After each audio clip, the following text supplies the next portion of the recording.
healing and rejuvenation. Today we have Dr. Ron Hunninghake. He is the Chief Medical Officer at the Riordan Clinic in Kansas.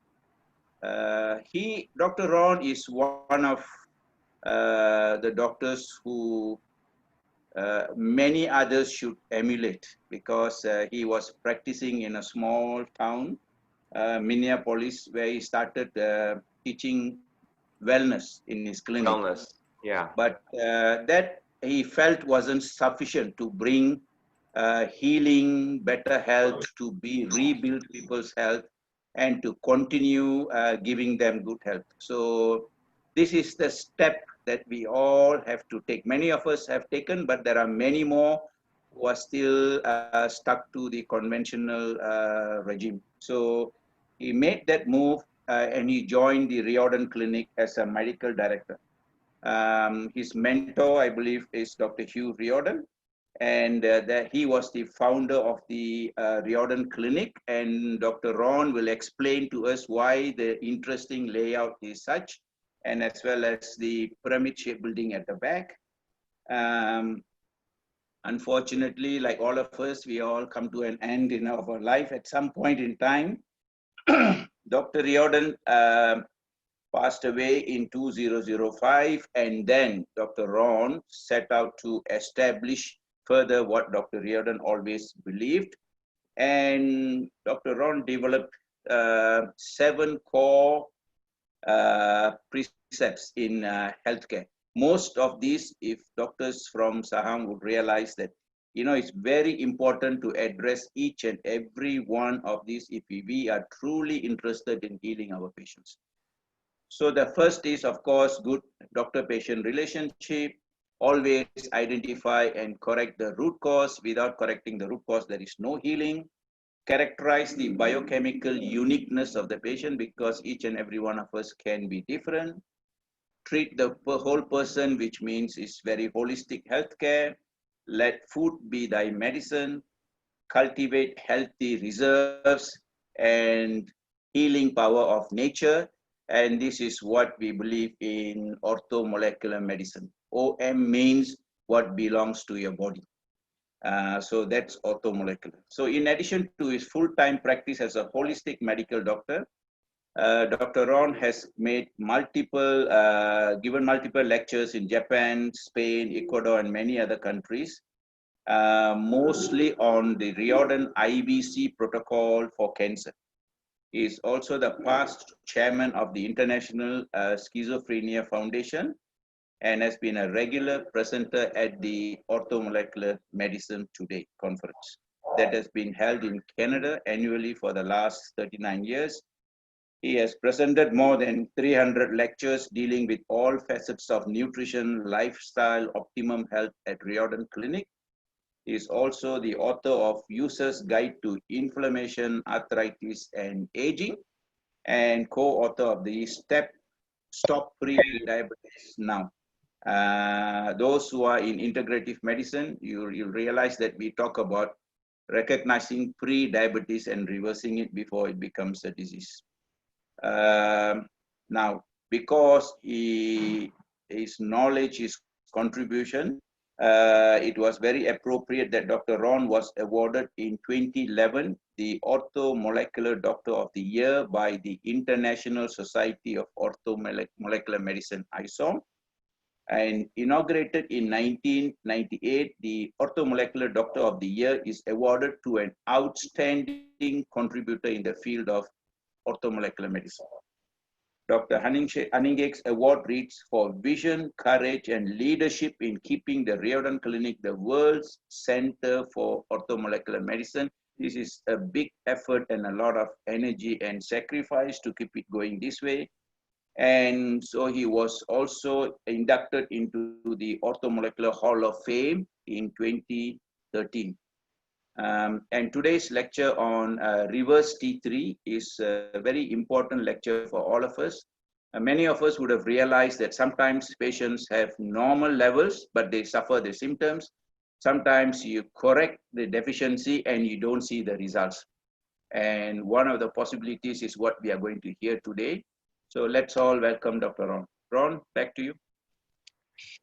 Thank you, Dr. Salvam. It's really quite an honor to be speaking to your organization. Dr. Tom Levy is a really good friend of mine, and I understand he spoke earlier, and we wish we could be there. The circumstances of the virus has changed the world, and it has changed the way we gather and learn, and so this is obviously a much more efficient way. I just had to drive to my office, and here we are. I'm in Taiwan now, and it's amazing. But I wish I could actually be there, though. But we're in the middle of summer here in the middle of the United States, and it can get very hot. And so Dr. Salvam has asked me to introduce the Riordan Clinic architecture a little bit. I'm going to check my, so the way Dr. Riordan, and now it's not that Dr. Riordan had this written down anywhere, but I'm going to give you my interpretation. The pyramid is the ancient symbol of aspiration. We build a foundation and then we grow to a pinnacle, to a point of perfection.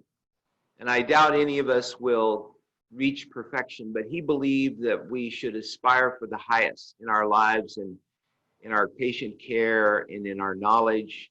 And so the pyramid also represents ancient healing, ancient thinking. And then when you look at the domes, the pyridomes, these are geodesic domes. Dr. Buckminster Fuller was a famous doctor here in the United States, a scientist, a thinker, an innovator, and he invented the geodesic dome, which is supposed to be one of the strongest structures. And maybe you're aware that Kansas lives in the middle of the tornado zone of the United States. And so one of his ideas is that if we had the geodesic domes and a tornado went over, maybe it would maybe our domes would be spared.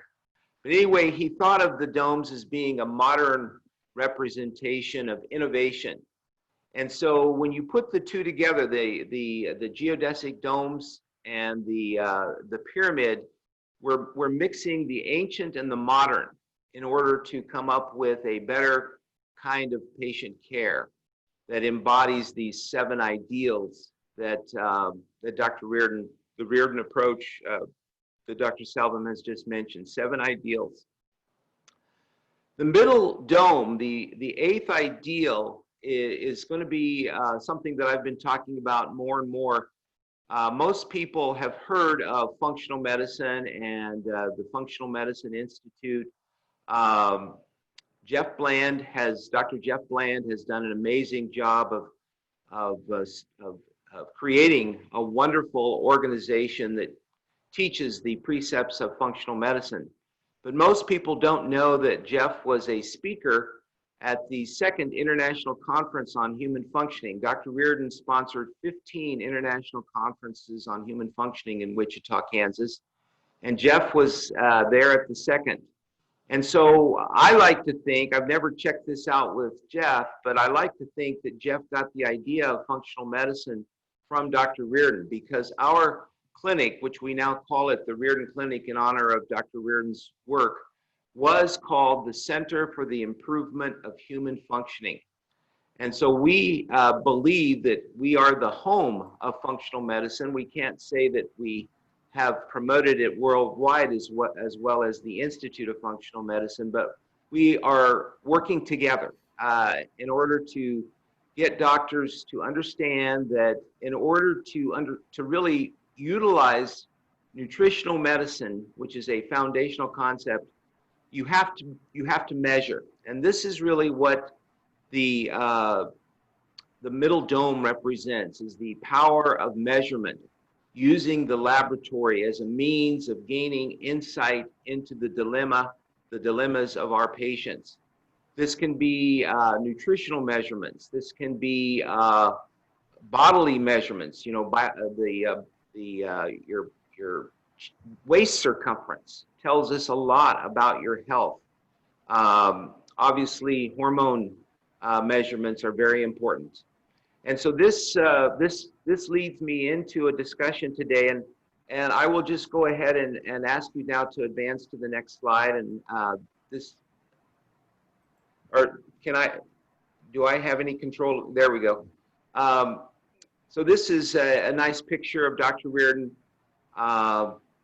And so it's my hope always to carry on the work that he started, to carry on his visions. And so all of us should take a moment now and think about the mentors that you've had in your life, because without our mentors, without our teachers, without those people who cared enough to take us on, to help us learn, we couldn't be where we are today. So I'm always very grateful to Dr. Riordan. He was not easy to work for in many cases. He was a perfectionist. And so, but you know, you don't aspire, you don't reach that pinnacle of the pyramid through kind of a half step. You have to give it your whole heart and work very hard to make these things happen. And it's an ongoing struggle. You know, it's, as all of you probably know, functional medicine, orthomolecular medicine, naturopathic medicine, these are aspiring thoughts or systems of medical care that we desperately need in our world today, but we are up against a very resistant kind of way of looking at healthy healthcare, and it's an uphill battle, but never give up hope. I think what we are doing is close to the truth.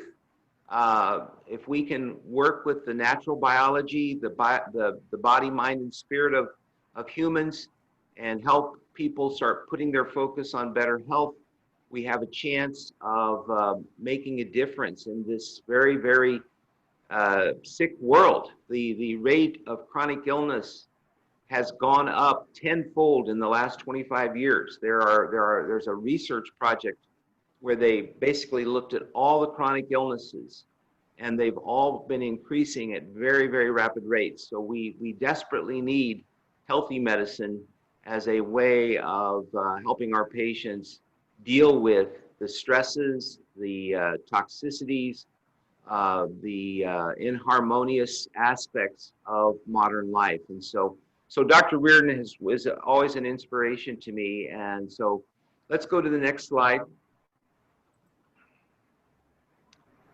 So this is the title of the talk, and I'm going to be talking with you on reverse T3. It is a very, many of you probably have heard of reverse T3, and if you are looking at it from a conventional point of view, most of the endocrinologists I know completely ignore it. They basically say it really doesn't do anything. And to me, that is a totally illogical statement, because there's nothing in nature that doesn't do anything. Things that survive in our functional capacity are there because they are important to us.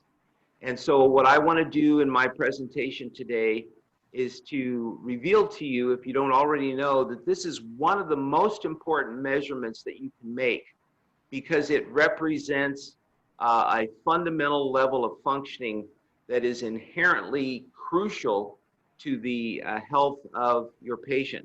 It also can be very helpful in terms of following your patient after you have made interventions. Are they getting better? How can you demonstrate that they're getting better? And I'm going to show you that the reverse T3 can be a highly, highly useful tool in assessing their metabolic functioning and whether or not we are moving in a positive direction. So this is unknown territory to many doctors. Some of you may be using it.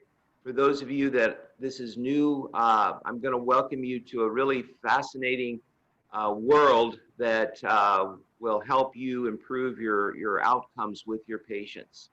So let's go ahead and go to the next slide, please.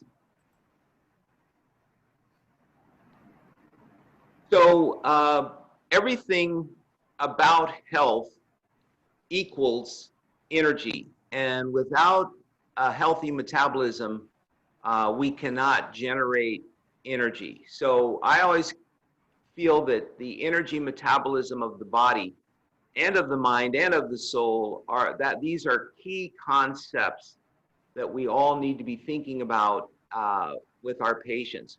And the most common symptom that you will hear in your practice, I think most of you will agree with me, is the symptom of fatigue. Doctor, I'm tired.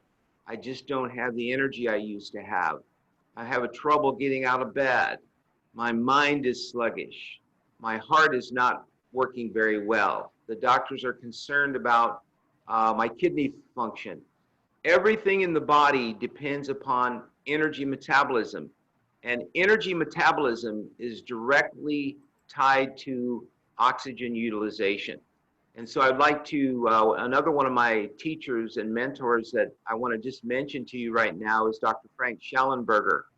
And he's got a wonderful book called Bursting with Energy that goes into the physiology of this. He is, of course, the president of the American Ozone Association. And of course, ozone is what he calls superoxygen, O3. And so I won't get into ozone, but Dr. Schellenberger has definitely helped me to understand how critical oxygen utilization is. And so if we want to take it a step deeper, oxygen utilization totally depends upon healthy mitochondrial activity, mitochondrial functioning. And if you're reading the literature, it's just there's no question that most, if not all, of the chronic illnesses that are facing us in the modern world these days have to do with mitochondrial dysfunction. I oftentimes tell my cancer patients, you have mitochondrial dysfunction. We've got to get your mitochondria working again. Without going into my IVC lecture, it turns out that the hypoxia induction factor, HIF, is a major trigger for why cells shift into glycolysis, which is what happens in cancer cells. And so, and then that in turn greatly reduces their mitochondrial output in those areas of the cancer. So the next concept here leads us into the topic of today's presentation, which is that mitochondrial activity is regulated by balanced thyroid function. Now this is interesting. It's balanced thyroid function. We do not want to be hyperthyroid and we do not want to be hypothyroid. And so we're going to be talking in a great deal about the basics of thyroid function. To me, it is probably the thing that I'm most interested in. I'm a family physician, but when I arrived here at the Riordan Clinic 31 years ago, I was not in good shape. We had 4 children. We had a very busy practice. I got many calls every night. I had what I found out to be mercury poisoning from amalgams. I was depressed, tired. I actually wanted to join the Riordan Clinic. One of my motivations was to figure out what was wrong with me because I knew I was not functioning at an optimal level. And one of the early books that I picked up was a book by Dr. Broda Barnes, and we'll talk a little bit about Dr. Barnes. But Dr. Barnes had realized many, many years ago that the thyroid was a key factor in overall health and well-being. And as I will show you, many of the complicated patients that you see who have multiple symptoms, they have those symptoms because their oxygen metabolism is dysfunctional because their thyroid metabolism is not working properly. So the key point that I'm hoping to drive home throughout the course of this lecture today is that number 5 there, balanced thyroid function is controlled by an optimal free T3 to reverse T3 ratio. So we're going to be talking about thyroid hormones quite a bit. And I'm going to give you a way of measuring this particular ratio, and this can help you to determine whether or not your patient is functioning in a balanced way. We're not interested in super functioning. We're interested in balanced thyroid functioning, which can then improve mitochondrial functioning, better oxygen utilization, better energy production, better functional capacity for all the various organs, the brain especially. You know, we know that dementia is perhaps the fastest growing chronic disease in the world today. And so our brain uses 20% of all of our energy. So we should especially be interested in this in terms of brain functioning, but also the heart. All of the parts of the body depend upon good energy functioning. So this little ratio that we're going to be talking about, I believe, is hugely important. So could we have the next slide? So I kind of put it there at the top. I mean, obviously there are many more factors that go into energy production. You know, the body functions as a whole. So we can't really single out reductionistically and say this is the only thing that you need to be aware of. I'm just going to say it's a very important thing. And so in terms of ranking it, I would want to rank it near the top in this pyramid of factors that influences energy metabolism. So just to put it into perspective, that this can be really helpful to you in your practice. Sometimes, you know, I would go to standard continuing medical education conferences, and if I came away with one new thing that I learned that was going to be helpful to me in the care of patients, I felt really like the whole thing was worth it. And I'm going to say to you today, if you can understand the importance of reverse T3, it will change your practice for the better. So let's see if I can live up to that prediction. So next slide, please. So one of the problems with having slow metabolic functioning at the mitochondrial level is that it actually increases the production of reactive oxygen species. So your lawnmower, if you have a gas lawnmower and it's tuned poorly and maybe the filter is clogged, or maybe there's some other problem that it's not functioning at its full tuned capacity, you're creating a lot of smoke.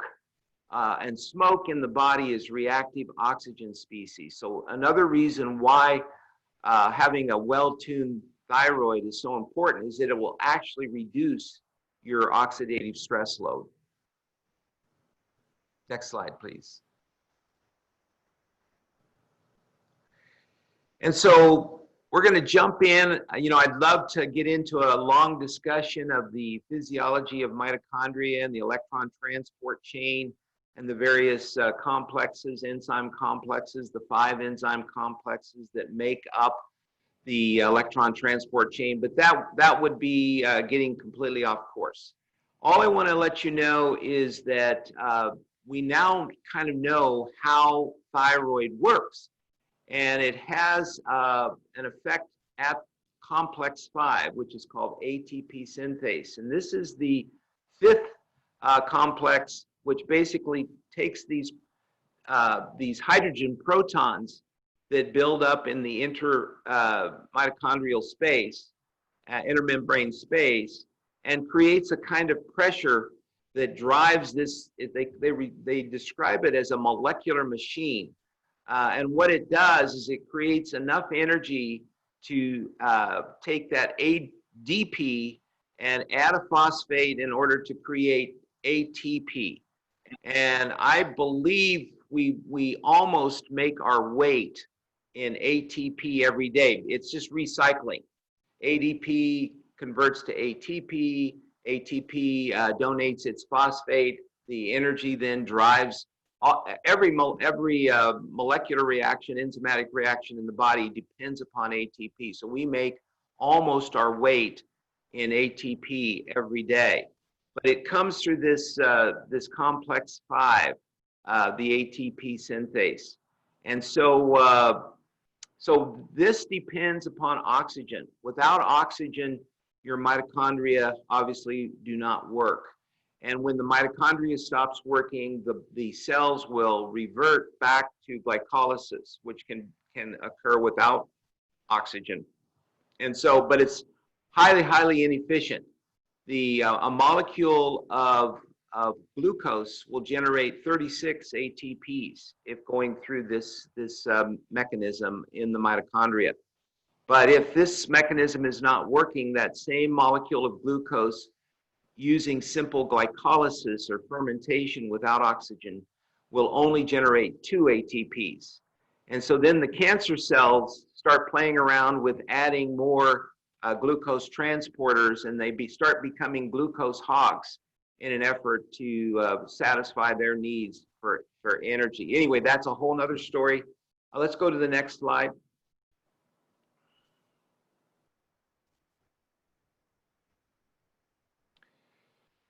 So the root cause is that, and this is where I have to thank Dr.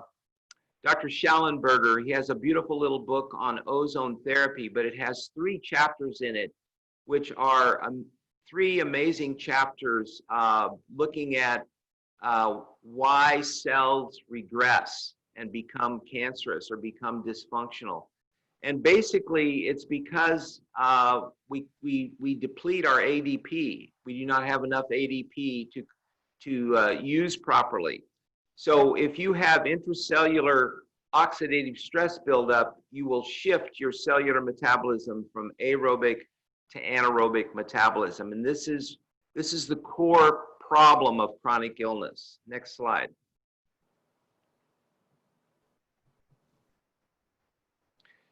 So this can happen for many, many different reasons. And so we talk about, like, the second precept of the Riordan approach is to identify and correct root causes, detect and correct root causes.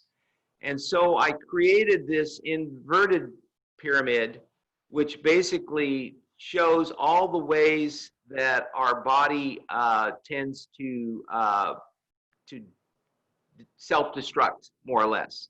These are the various factors that create disharmony, dysfunction, and a lot of them are lifestyle based. Not all of them, but a lot of them are lifestyle based. And a lot of the measurements that we do really are reflections of bad habits that people have developed from their childhood, and it's difficult for them to change. But it turns out that we humans respond best to information. And so part of these, I think the power of functional medicine is that when people won't change, when you ask them to change a diet or change a lifestyle activity, they will change if you've got a number that reflects something that they see as being valuable to them. And so one of the reasons reverse T3 is such a powerful measurement is it's a direct reflection of oxygen utilization. And it can tell, it's a way for me to tell the patient, this is part of why you feel so tired. But to correct it, we're going to have to look at these various root causes that you need to begin to correct. And so I always try to get my patients to believe in the fact that the best form of healthcare is self-care.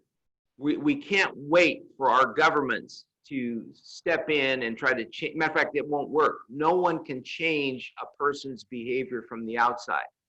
The behavior change has to be initiated from within. And so that's why I put down here in the lower left-hand side, you begin to see yourself as first cause. As soon as people they start taking responsibility for their lifestyle choices, that's a huge transition point from them moving from poor health to better health. And so these various root causes can be looked upon as pathways to better personal health. And believe it or not, each one of them has an impact upon your oxygen utilization, on the amount of oxidative stress that your body has. And I could actually we could have a lecture on every one of these. The yellow ones are the down pointing triangles that tend to pull us into a higher state of fatigue, lower energy. The ones that are red, that are facing upwards, these are major factors: chronic inflammation, adrenal fatigue, and toxicity. These are major factors. Now, the green factors if you've got a good life structure, you know, if you've got some kind of a family of origin that you're working within, if you've got a clean home environment and a working environment, if your activity is balanced, that alone will begin to turn things around. If you don't have those three things, it's really hard to get people interested in the other root causes. This is why poverty is so bad, because people who are impoverished, they don't have these things. And so it's really hard to talk to them about food, you know, non-whole foods or their hormones. But nevertheless, this is this little inverted pyramid is a way of helping people learn how to take better care of themselves. So next slide, please. So, and this is, again, I want to give credit to Dr. Schallenberger in terms of interpreting what Broda Barnes had empirically observed, is that it's these uncoupling proteins that allow protons to re-enter the mitochondria without ATP. And when a proton enters without ATP, that's due to what's called an uncoupling protein, such as UPC3. It's really not crucial to know this. I mean, you know, this is not a clinical piece of information. It's just interesting that the most abundant area of UCP3 is skeletal muscle, and it's skeletal muscle that generates heat in the body. So UPC3 increases thermogenesis, right? So we depend upon our body temperature. We have a very narrow body temperature range. And one of the things that you'll notice about people who have abnormal thyroid function is that they're cold. They feel cold, their hands are cold, their feet are cold. They can't warm up.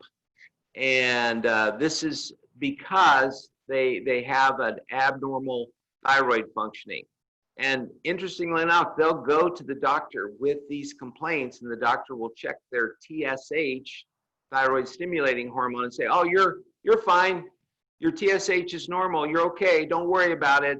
Oh, maybe you're just depressed. And so they get put on a lot of medications that deal with depression and psychiatry type stuff. And in reality, they have a poor production of this uncoupling protein. And so it turns out that you can do something about that.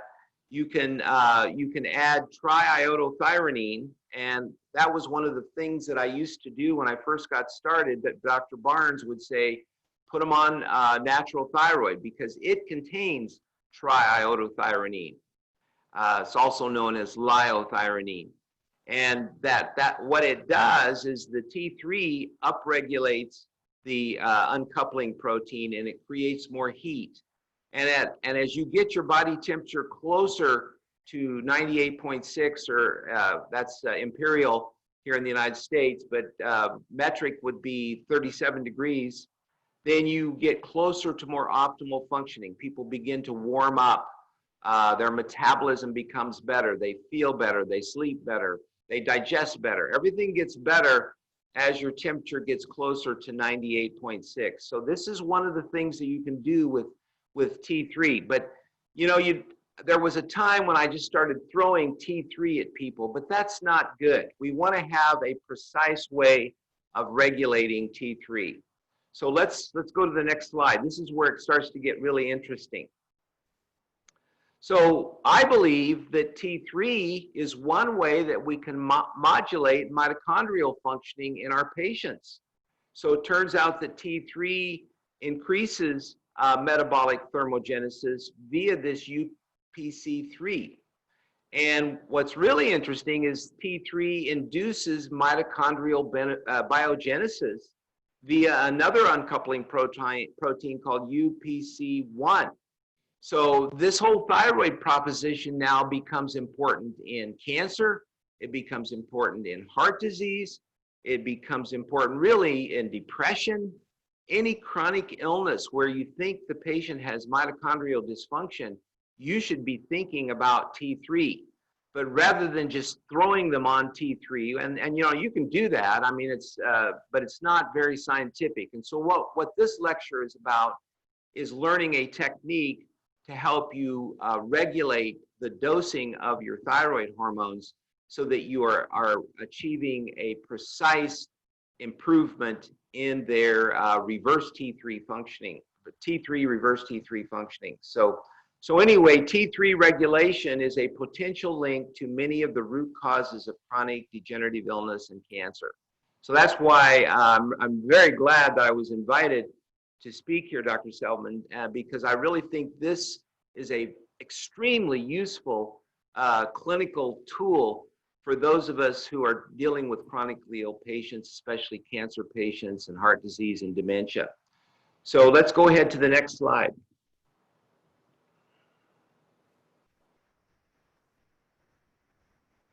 Next slide, please.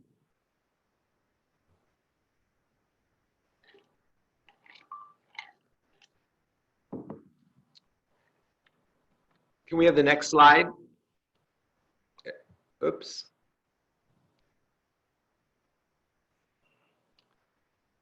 Okay, I lost my screen.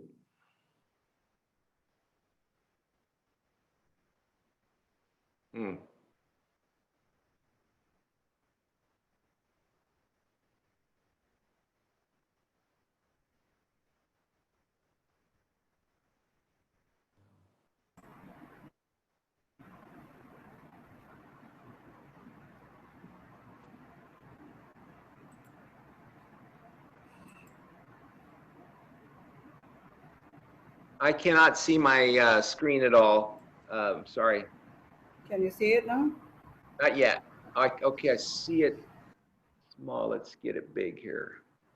Okay, there we go. I've got it back. Okay, I need the next slide.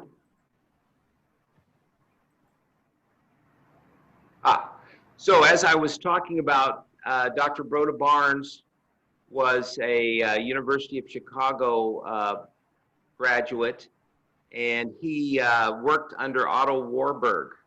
And as many of you know, Dr. Warburg, the Warburg theory of the initiation of cancer is hypoxia.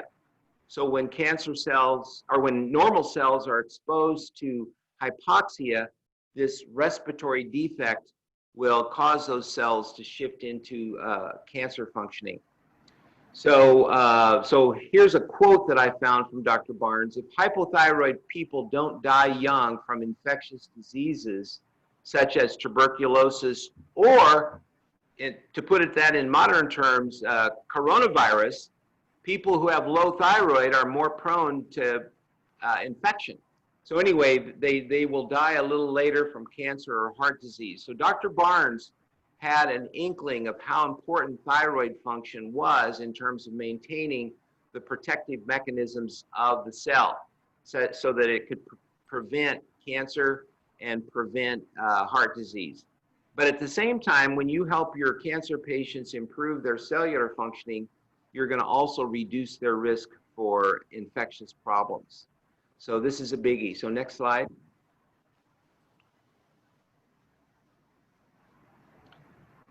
So this is an amazing slide because I took this from Dr. Broda Barnes's book. Most people don't realize how pervasive a low body temperature, how impactful it is at creating symptoms. And so many of your chronically ill patients, I'm sure you'll recognize some of your patients on this slide. This was one of my patients who I asked her to put a check mark next to her symptoms. Now, these patients are typically dismissed by their doctors. They're chronics, they're crocs, they're they're depressed, they're psych patients, or they're just they're not being truthful. There's no way that people can have so many symptoms. But this is what happens when you have global thyroid dysfunction, and that means poor oxygen utilization, poor mitochondrial dysfunction, all that. What that does is the body's symptoms start to show up. Now remember, a symptom is like a red light on the dashboard of your car. It's trying to tell you that something is not working properly. Maybe you're low in oil, or maybe the brakes aren't adjusted, or something. You know, nowadays they can do these computer checks. But when a patient comes into a doctor's office, and especially a busy doctor, and they've got all these kinds of symptoms, the doctor is much more likely to just dismiss them, especially if he does do a TSH level and the TSH level is normal. The thinking stops, and the patient is basically sent to a psychiatrist or something similar to that. So when you have multi-symptom patients, you should be thinking about the T3, especially the T3 reverse T3 ratio, which I'm going to get to here in just a little bit. So this is just I think a very educational slide. And I'll tell you what, if you would use something like this slide and have your patients fill out their symptoms and then acknowledge them, that yes, boy, you do have a very complex set of symptoms, and I think I know what's going on, and I think we can help you, you will astonish many of your patients, because most of them have been told there's nothing we can do, we think this is all in your head, please go see someone else. They have been rejected or given, you've got fibromyalgia, you've got chronic fatigue syndrome, there's nothing we can do, here's your antidepressant medicine.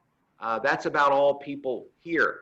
So when they hear that there's a measurement that could help them start to correct this, they are very grateful. So let's go to the next slide.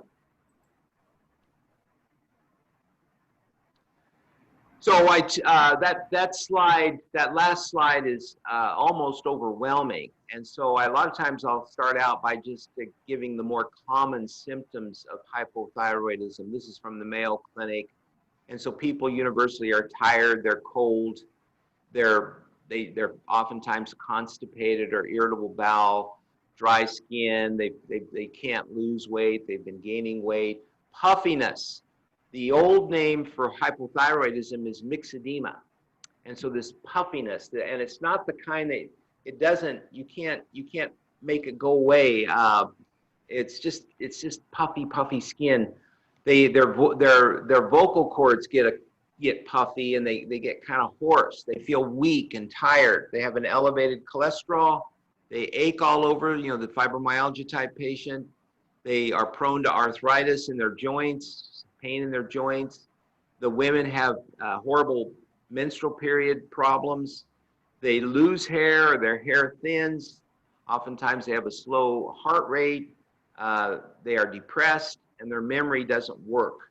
And so these are just some common symptoms. Very seldom do the patients have all of the symptoms. They're going to have a smattering of these symptoms. But what's happened with me is that what's that saying, you know, you can almost smell when a patient has a thyroid problem. Intuitively, I don't mean that you can smell something, but intuitively, you know, when a patient starts listing off, 5, 10 of these chronic symptoms, that, here's a thyroid problem, and no one has been able to diagnose it because they have never measured the reverse T3. Next slide, please. And then the doctor says, I'm sorry, but your thyroid is normal. They'll do a TSH level, thyroid stimulating hormone, and it comes back normal. So as we go along in this presentation, I'm going to explain to you why Dr. Broda Barnes thought that the TSH was probably one of the least useful tests, but nevertheless, it is the standard of care in conventional medicine. And so this is a lecture that I gave many years ago. If my thyroid is normal, why do I feel so bad? Next slide. So there's a website that I'll give you, not this website, but there is a website where the science of reverse T3 is very, very well explained. It's the National Academy of Hypothyroidism.org, and Dr. Kent Holtorf has done an amazing job of accumulating the scientific underpinnings of this. I'm giving you kind of a general introduction to reverse T3, but if you really want to dive deep into reverse T3 and the whole thyroid story, Holtorf has put it all together, and it's scientifically validated, it's real, but yet in the medical schools they're teaching the TSH approach because it's simple. You can do a TSH, and if it's normal, you can dismiss that off your diagnosis, your possible diagnosis list. So anyway, Dr. Holtorf says most doctors are about 17 years behind on the research on this. So next slide.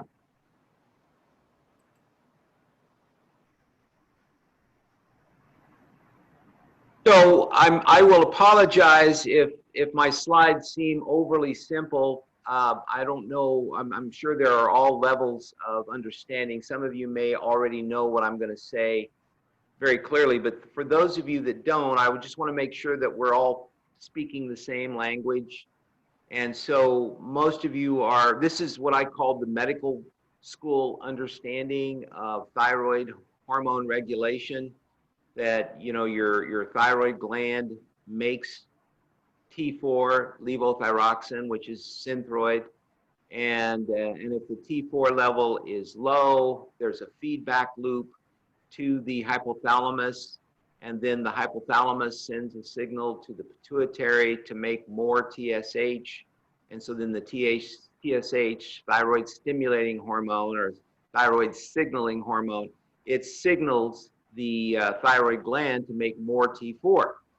And if you got too much T4, then the TSH level goes down. So this is how doctors regulate their synthroid dosing.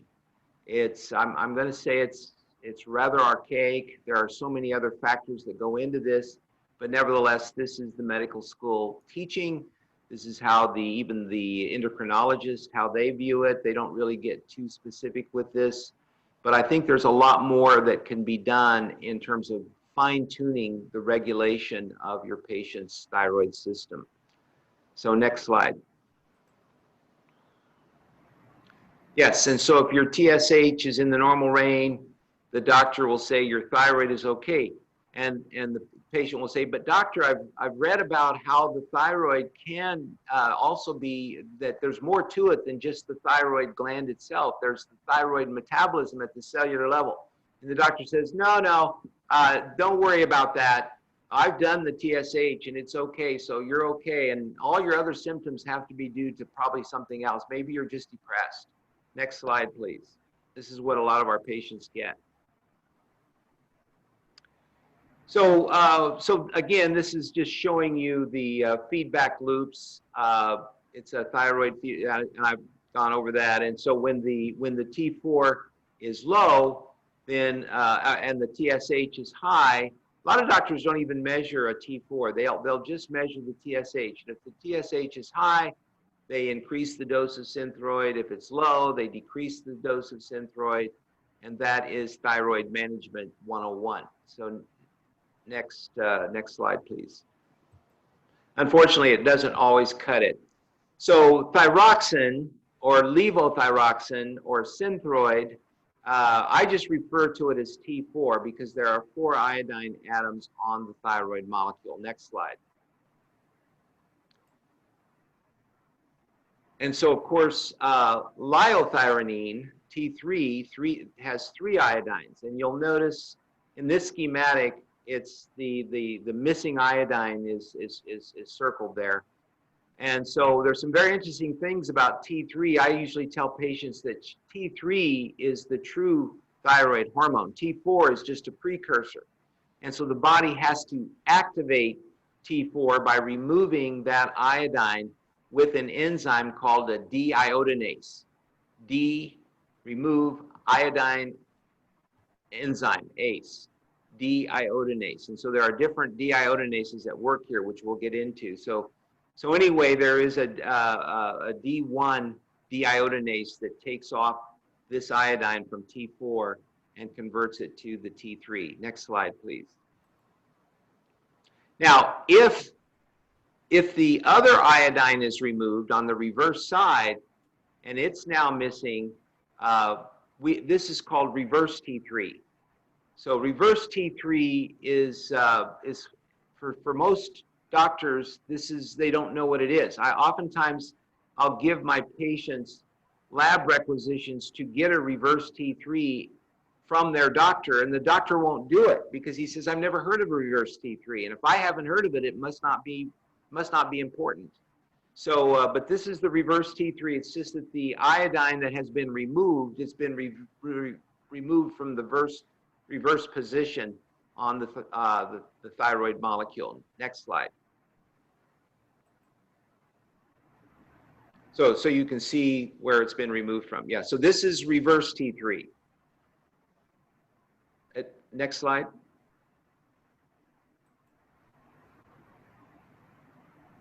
So comparing these two molecules, they're both T3. The free T3, the iodine on the lower left has been removed, and the reverse T3, the iodine on the right, has been removed. But keep in mind, these are both T3 molecules. And so remember that we have T3 receptors on every nucleus of every cell. And so, both of these will fit like keys. Matter of fact, they kind of look like a key. They'll fit like keys into these receptors, but they have different actions. So let's turn, next slide, please. So it turns out that your standard T4, your synthroid, your levothyroxine, your thyroxine, whatever you want to call it, I just call it T4 with the 4 iodines. That's actually a very weak form of thyroid hormone. It's 1/4 the power of T3. So that's why I give T3 a rating of 1, and T4 is 1/4 that activity. And there are some people that say T3 may be even 5 times or 6 times as potent as T4. But anyway, as you know, prescribing T3, liothyronine, you have to be a little bit more careful. It's a little bit more stimulatory, and it has a more powerful effect. The group of doctors that have probably made the most use of T3 are the psychiatrists. They have found that T3 is very effective as an antidepressant. So once again, the brain, it helps improve the metabolic functioning of the brain for sure. So now then down at the bottom is the RT3, the reverse T3, and it has an activity level of 0. And this has led many endocrinologists to incorrectly state that reverse T3 has no activity, so it doesn't do anything. And I'm going to show you that the fact that it doesn't do anything is exactly what it does, which is kind of a paradoxical statement, but you'll see that it's the fact that it'll occupy a cell receptor, but it doesn't activate it. And so this is the very interesting point that will help you to understand how powerful it is to know what that patient's reverse T3 actually is. So let's go to the next slide. So now we're back to more about regulating the thyroid. You know, it turns out that T3 has a much stronger feedback potential than T4. And so this is one of the reasons for those of you that use natural thyroid, Armour thyroid, Nature thyroid, NP thyroid, all of these glandular thyroids contain T3, which is partly why they work better for more patients. Or if you prescribe liothyronine along with your levothyroxine, very often when you get back the lab report, they will have a highly suppressed TSH.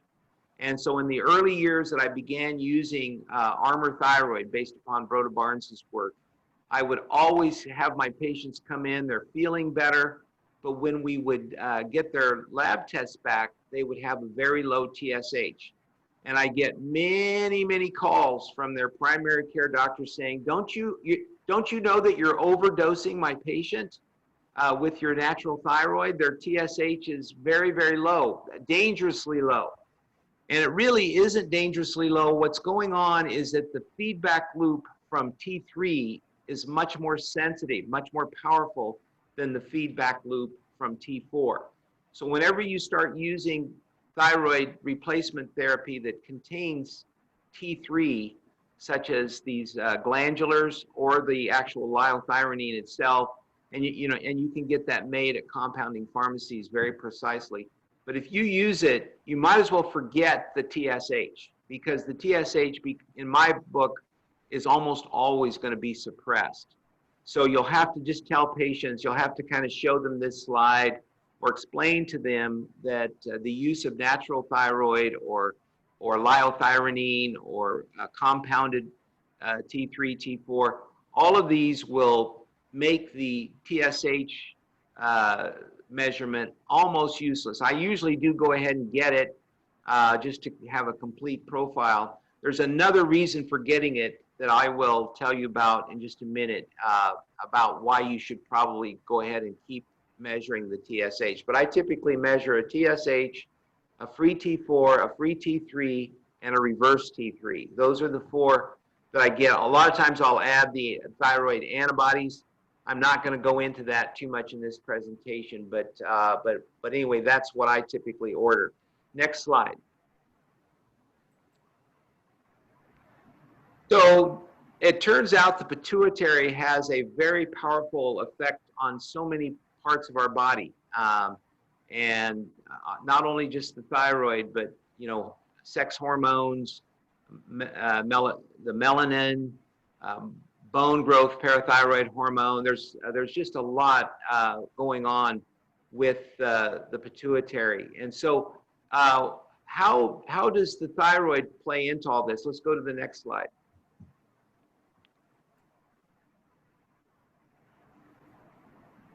So now this is where it's going to get a little bit more complicated. We're going to talk about these enzymes that remove iodine from the thyroid molecule.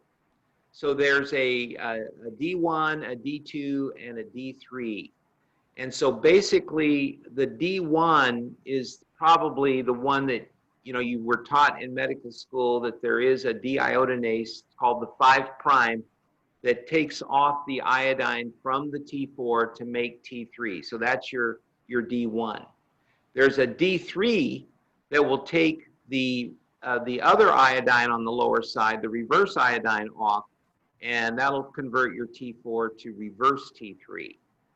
So that's D1 and D3. But what's surprising is that there's yet another deiodinase in the pituitary, and this one you need to know about as well. So this is called D2. And so this is not vitamin D. So we're not talking anything about vitamin D. We're talking about these deiodinases, and we're just calling them by numbers, D1, D2, and D3s. So we'll try to keep this as uncomplicated as possible. So next slide. So, okay, I went ahead and put in a slide here because you'll want to go to this website. This is a fantastic website. It's the nahypothyroidism.org, and he's got a whole essay. It's a fairly long discussion of the different types of deiodinases, and so it's worth spending some time with it, because I'll try to explain it to you. For those of you that are just now learning about this, it may seem overly complicated. If you'll take time and learn about it, actually the simple thing to do is to start measuring reverse T3 as part of your thyroid panel. So you'll want to do a full thyroid panel on your patients, and then you can start beginning to understand how important this knowledge is, because it will help you raise your patient's metabolic functioning up. But you have to do that safely. You don't want to over medicate with thyroid and cause tachycardia or arrhythmia or shakiness or anxiety, these kinds of things. So thyroid is a powerful tool, but by knowing what the reverse T3 is along with the free T3, you can fine tune it to a much greater degree. And so this is where Dr. Holtorf, I give him a lot of credit that he has done an amazing job of putting this website together. So please take some time after the conference and study up on this website. So next slide. So basically, I'll show this slide to my patients, and I'll go through fairly quickly what I've just gone through with you, and I'll let them know that the idea that your thyroid only makes T4 is pretty archaic, that there's a lot more going on in thyroid regulation and cellular regulation by the thyroid. But to understand it, you have to understand that if the T4 is converted to T3, it activates the metabolism. But if it's converted to reverse T3, what we'll find out is that it retards the metabolism. And you would say, why in the world would the body want to retard the metabolism? Well, I'll just make this little explanation right now. I don't really have a slide for it, but this is probably the best place to put it.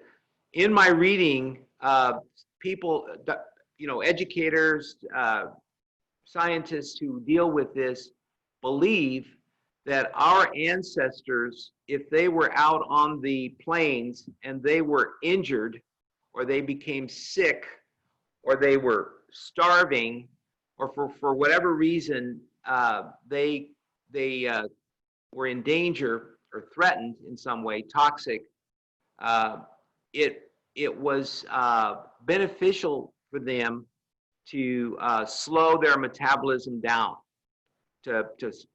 in order to conserve energy.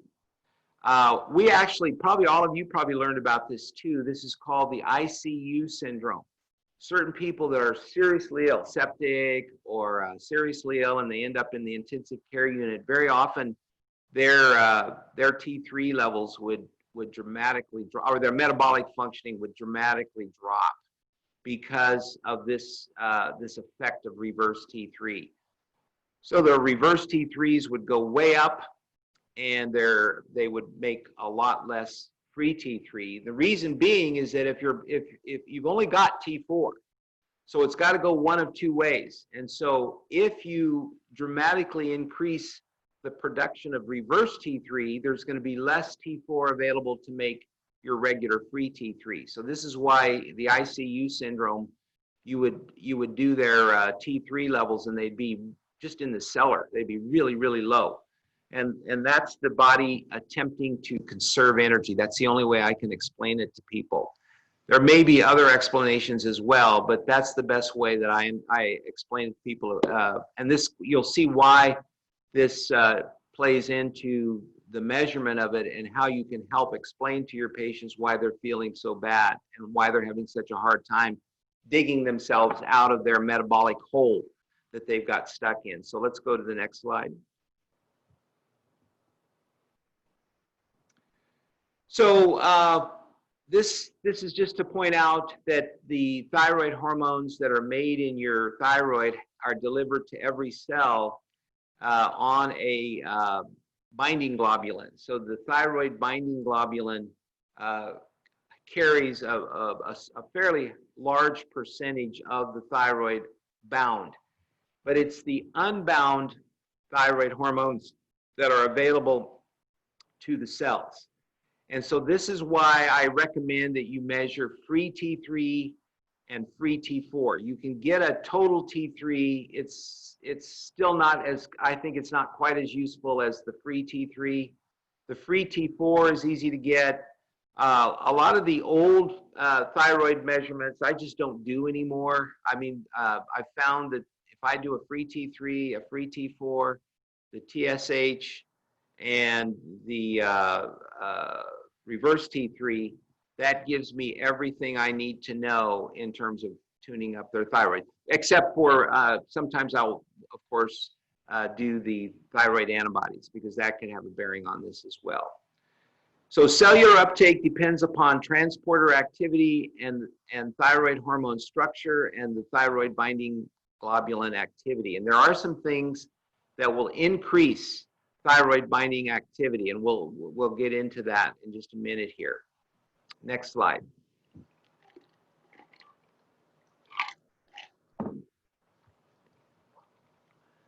So this is part of a handout that I give to my patients. It's the total handout is coming up in a few slides.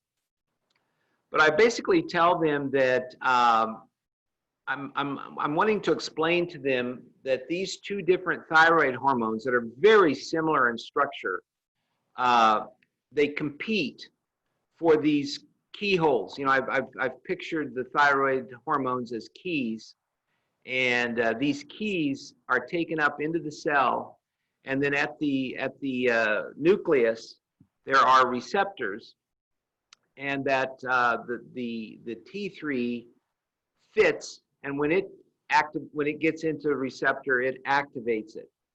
The reverse T3, when it fits into the keyhole, it does nothing. It just occupies the keyhole. So this is, I think there's a misinterpretation from conventional endocrinology. They basically say, well, it doesn't do anything. It doesn't activate the cell. But what it does do is it competes for a limited number of receptors. And so you can just think this through in your mind. If you've got a whole bunch of reverse T3, let's say right there on this slide, there are 7 receptors. Obviously, there's probably millions, but 7 receptors. And if you've got a ratio of 6 to 1, reverse T3 to T3, most of those receptors are going to be filled with reverse T3. And they're not activating the uncoupling proteins. So when you could say they're a competitive inhibitor of these receptors, and the uncoupling proteins go down. They're not, the uncouplers are not working as well when your reverse T3 is higher. So it's the ratio that's the important thing. It's you still need T3, and you can have control over that, but it's the reverse T3 that gets people in trouble. Let's go ahead and go to the next slide. And so that's why it's really important to measure it. But I have to get across to people that when a doctor tells them that the reverse T3 doesn't do anything, what I tell people is that's what it does, is it competes for the receptors. So we've lost our slides.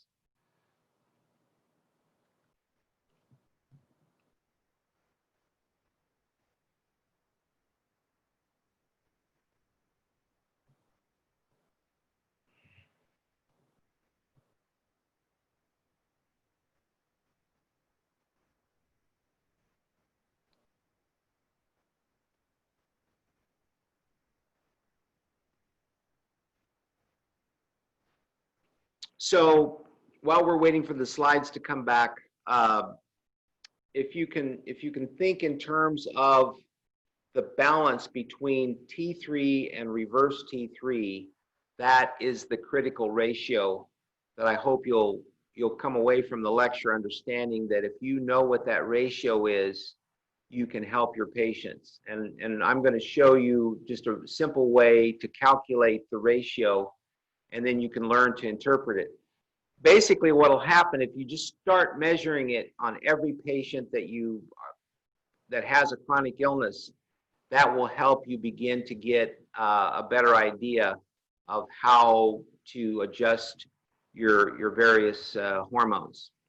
So, for example, if you've got a high reverse T3 and you put them on more liothyronine T3, that's going to bring the ratio into balance. And for the longest time, I thought that was really the only way to affect it. But there are other ways as well, as we'll see. So, is there something that I need to push, Doctor? Do you know, or I don't know why we don't have the slide? Oh, just give me a minute.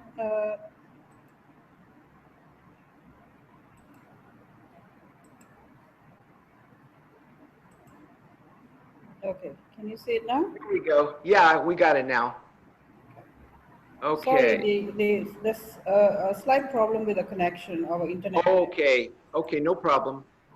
So I think we can go ahead and go to the next slide now. So the reverse T3 has zero activity, but it does act as a competitive inhibitor. So I really call this a type of homeostasis. You know, in the body's always trying to maintain homeostasis. And so I think nature has created this very clever means of maintaining thyroid homeostasis at the cellular level. So it's a molecular mechanism that was meant to be protective to us and our ancestors, but in modern times, because there are so many factors that will trigger the production of reverse T3, it's become a real problem, and it needs to be managed correctly in order to get your patients feeling better and functioning better. Let's go to the next slide.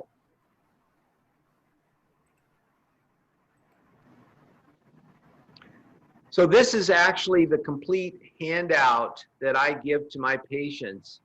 And a lot of times when they first look at it, they say, oh my God, this is just, I don't think I can understand all this. But the truth is, yeah, I think, give me a chance and I think you will be able to understand it. And I'll fill in, there's some parts that we haven't talked about. We've talked about T4, T3, we've talked about the TSH feedback, and we've talked about how under stress, either infection, toxins, inflammations, starvation, or and now in modern times, there's a lot more people doing fasting. Fasting will trigger this response to where more of the T4 is converted to reverse T3. And so what we're going to talk about next are these deiodinase enzymes, because they play a role in this this whole metabolism.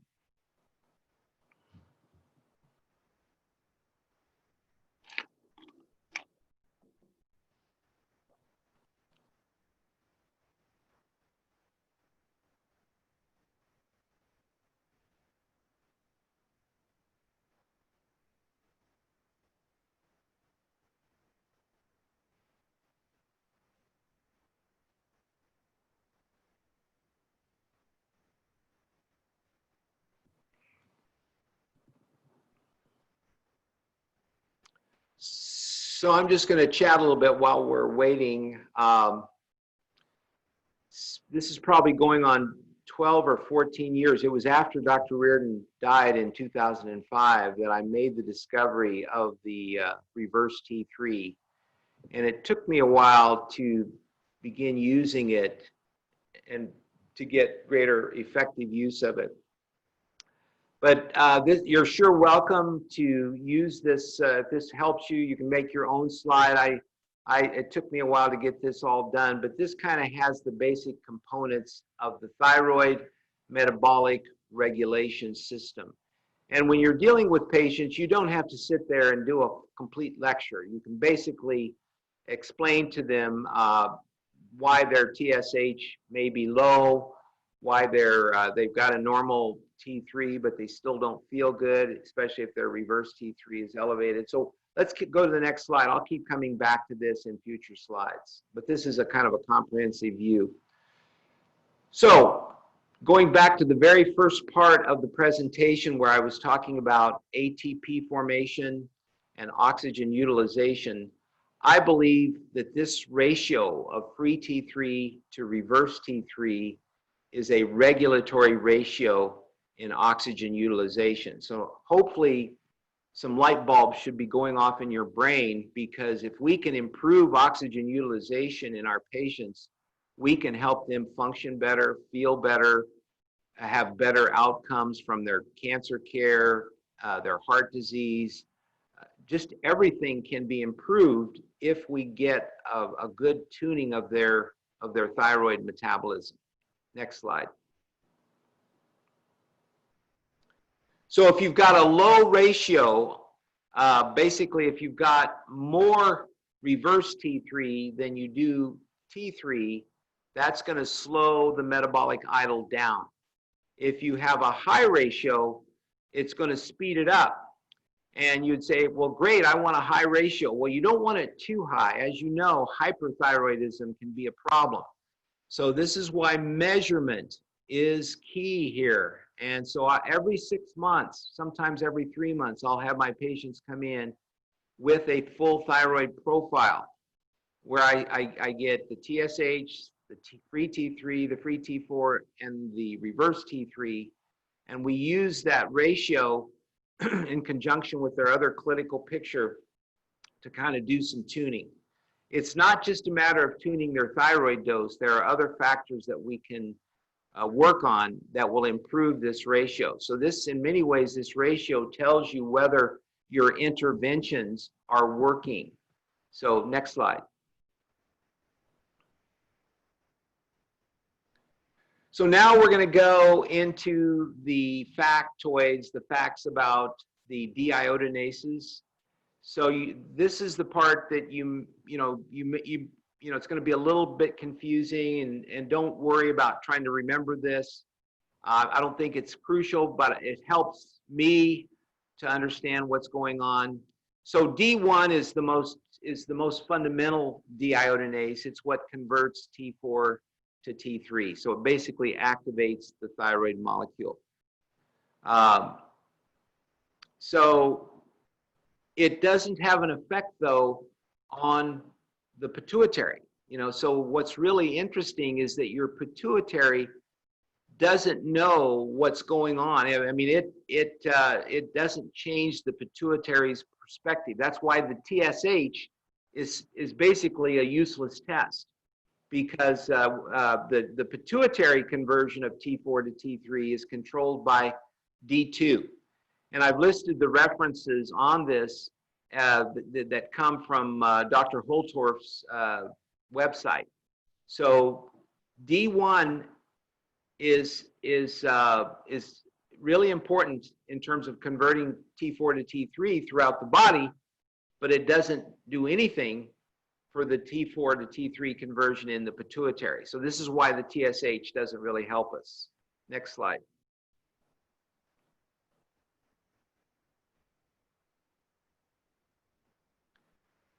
So again, this just putting this in a diagram form. D1 is the deiodinase that converts T4 to T3.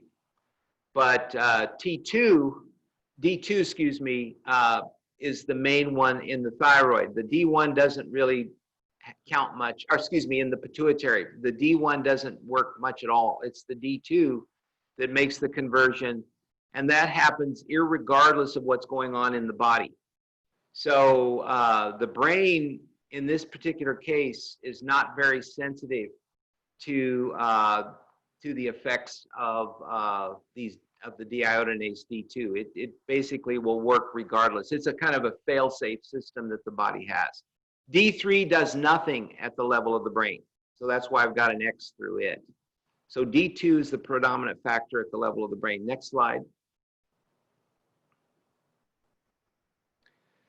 So what happens here is that our environment, epigenetics, is the key thing that regulates thyroid metabolism.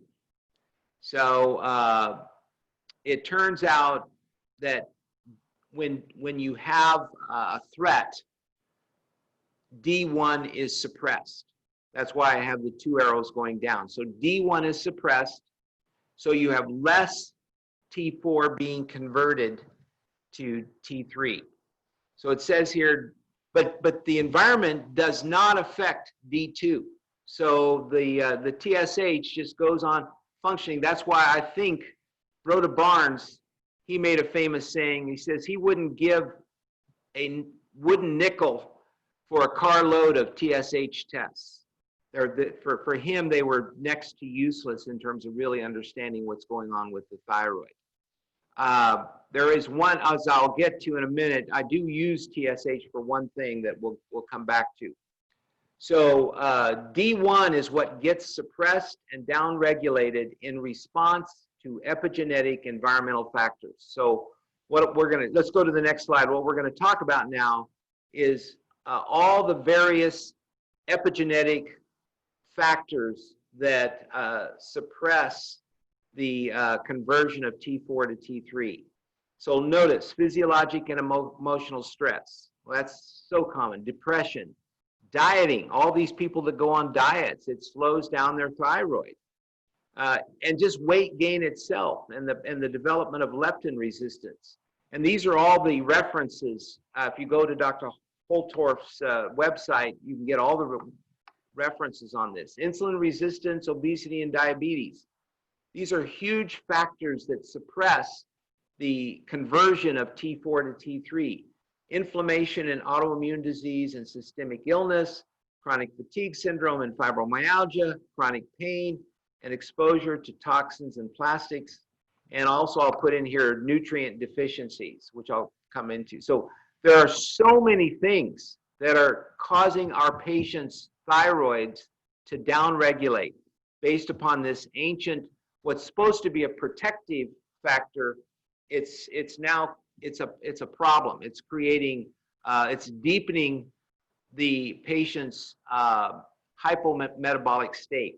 They're stuck in a hypometabolic state. And this is why thyroid can be such an important part of helping to throw them a lifesaver and help them pull them out of this, this depressed state of thyroid functioning.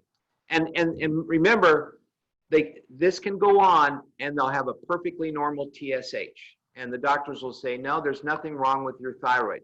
There is nothing wrong with their thyroid gland, but what's wrong is that their thyroid system has become dysregulated. So next slide. So this is just going into the fact that D2 is basically efficiently, it's less sensitive to the suppression by toxins and medications. These environmental factors don't affect D2. So consequently, the pituitary's TSH level just doesn't change that much. It's very insensitive as a regulator.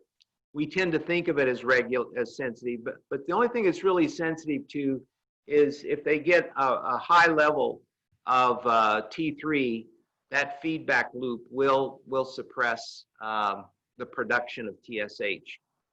But otherwise, the environmental factors, it doesn't seem to have much bearing. So next, and this is all in Dr. Holtorf's essay. Next slide. Yeah, I can't emphasize enough that you should spend some time on this website and study about the deiodinases. When you first read it, it's a little bit complicated, but if you use the slides from this talk, you'll be able to understand it, and it will be really, really helpful to you clinically. Next slide. So epigenetic environmental factors regulate enzyme kinetics. So keep in mind that, you know, we started out the lecture talking about how the root causes are really behaviors, environmental behaviors, epigenetic factors in our environment, toxins, diet, you know, heavy metals, stress, sleep. Sleep can have a factor on this.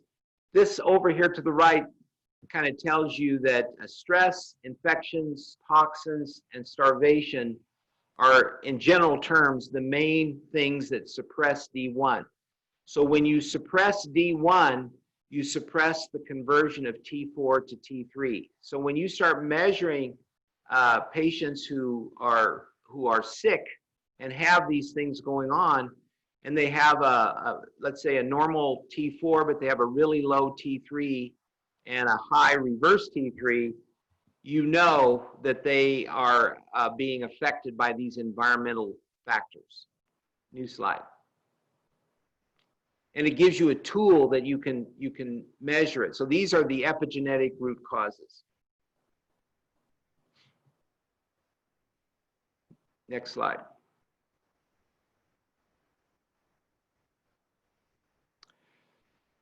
So you begin to see that when the patient is threatened, sick, toxic, starving, infected, any of these things will downregulate the conversion of T4 to T3. And it will upregulate the conversion of T4 to reverse T3 because these environmental factors do nothing to the D3 enzyme. As a matter of fact, the D3 enzyme is activated by stress and other threats. So this acts as a metabolic retardant. Again, the best way I can explain it to patients is that in evolutionary terms, there was some survivability if the patient could slow their metabolism down until they healed, or until they found food, or until they got over their sickness.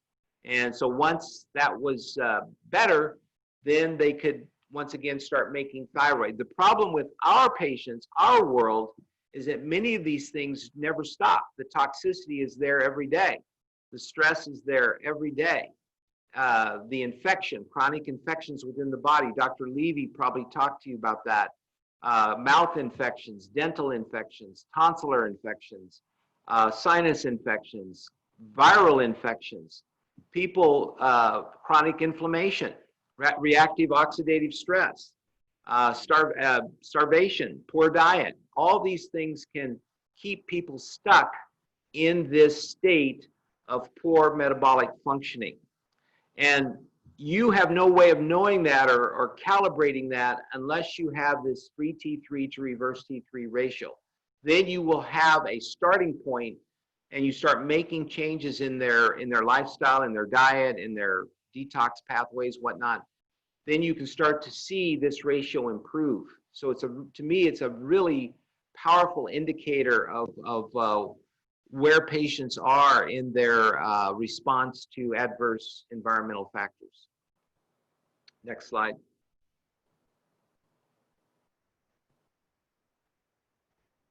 So this is just showing them that when they're exposed to environmental stressors, they start making more reverse T3. It's as simple as that. And as they make more reverse T3, they make less free T3. So it's really, when you get right down to it, it's not that complicated. Their D1 is suppressed and their D3 is activated. So there's a shift. This happens epigenetically at the cellular level. This is pure epigenetics. There's a change in enzyme functions in response to environmental stress. Next slide. This is an important slide because what I tried to do was to categorize in a kind of a chart fashion the epigenetic factors that slow the metabolism. And so starting at the left, the high cortisol, basically stress, infection, injuries, insulin resistance can be associated with high cortisol, diabetes, the high hemoglobin A1C, aging, surgery. These are all things that can raise people's cortisol level. Stress is a big one. The next column is low nutrients. It's been shown that people who are low in vitamin D, iodine, B12, B6, these are the methylation factors. Zinc is a very common deficiency. Chromium, we see chromium deficiencies all the time. People who are low in iron, iron deficiency is very common. Selenium deficiency, any of these low nutrients can slow the metabolism through this mechanism. The inflamed NF-kappa B. So in other words, NF-kappa B is it's a regulator, it's a cytokine regulator of inflammation. And so that will show up as high C-reactive protein, free radicals, chronic pain, and I mentioned earlier the ICU syndrome. Severe illness, things like frostbite and hemorrhage. This can trigger this epigenetic response. Chronic hepatitis, alcoholism, drug abuse, other hormonal disorders. And then the last column is all the various toxins and metals, bisphenol A, phthalates, lead, mercury, obesity. Bromides is a big one. We'll come back to that. You know, there's a lot of fire retardants in clothes and furniture and carpeting. And fire retardants are mostly bromides, and bromides act against iodine. And iodine deficiency is a common cause of this syndrome. And leptin resistance, which is part of chronic obesity, this can be a factor as well. Next slide. Just to show you in different parts of the United States, there's different utilizations of these fire retardants that they've measured in dust, and you can see California's got a lot of it. In other countries like Germany and the United Kingdom or even Canada, there's not so much use of these bromides, but here in the United States, it's more pervasively used. And bromides directly impede the utilization of iodine at the thyroid level. Now, iodine will help a person detox bromides, and I'll come to that in just a minute here. Dr. David Brownstein is a friend of mine, and he's written a lot of really good books on thyroid and on iodine. And he and I have talked together many times about the use of iodine as a way of improving this ratio in terms of your reverse T3 to T3 ratio. Next slide. So now we once again show this the root causes inverted triangle, and a lot of these are the very things that disrupt or dysregulate the free T3 to reverse T3 ratio. So you can use it as a discovery process. You can also use it as a feedback process. If you have patients and visit after visit, their numbers keep coming back poor, you have to say, are you really committed to making some changes in your diet? Or maybe I'm not doing my job as the doctor. Maybe we need to do chelation and check you do a diagnostic chelation, or we need to check you for mold or environmental toxins within your home. Or maybe your diet is still bad. You know, it could be any number of things. And so as you are aware, when you get into functional medicine, it's not a simple pulling out the prescription pad and here's your medication. You really have to kind of get patients to, I call it detective work, where we're trying to uncover the true root causes of why this patient is stuck in their chronic illness. Many times the patients are slow to change, and that's just a fact that we have to deal with. It doesn't mean that they can't change. It just means that they may need maybe years of encouragement to start to make changes in their lifestyle. But nevertheless, people do respond to numbers. And so when this ratio is out of balance, I'll tell patients, let's try this, let's try that. And then when they come back, if their ratio is better, I'll say, hey, it's starting to work. Next slide, please. Interestingly enough, this D1 activity is much lower in females. Where I first started to really understand the importance of the free T3 reverse T3 ratio was in fibromyalgia patients. And I'm sure you've had, you know, experience with this. It's very, very common, and it's 10 times more common in women than in men. And it may be the fact that their D1 activity level is lower in women, so they do not convert their T4 to T3 quite as well. And by the same token, I've found that I can prescribe liothyronine T3 as a supplement and get much better results with these women. So the fibromyalgia patients will actually respond very well to thyroid preparations that contain T3. Interestingly enough, breast tissue has a very high level of iodine, and so that could be a factor here. I'm not sure. I'm not sure. I put that in there years ago, and I'm probably have to rethink that. But I do know that iodine is important for breast health, and I use that for breast cancer prevention and treatment, and it does improve the thyroid ratio. So maybe that's part of why it works so well in breast cancer patients. Next slide.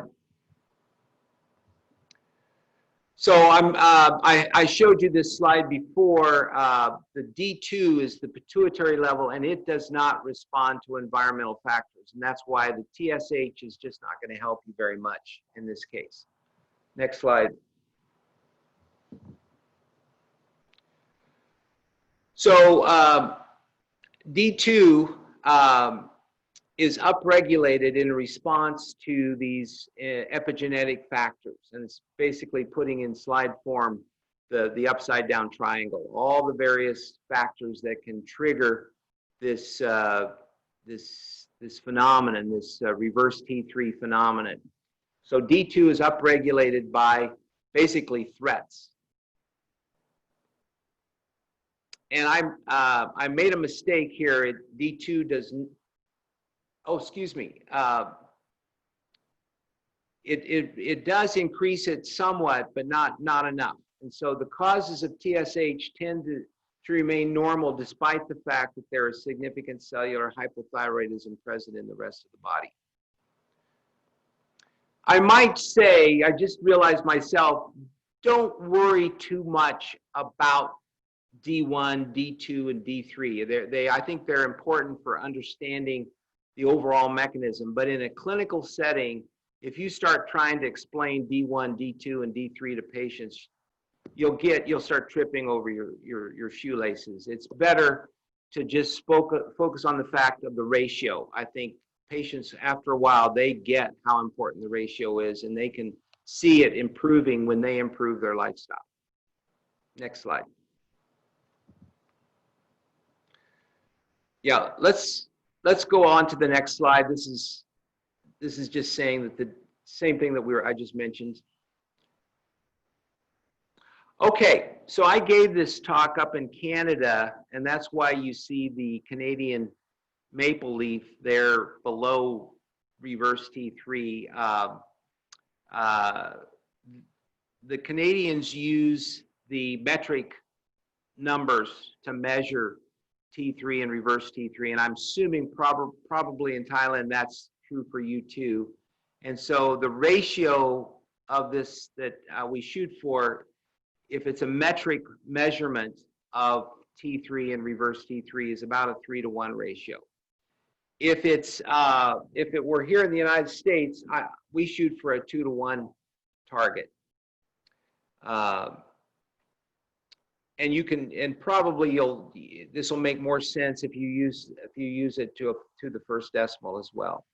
So let's go to the next slide, and I'll show you an actual measurement. I think that's the next slide coming up.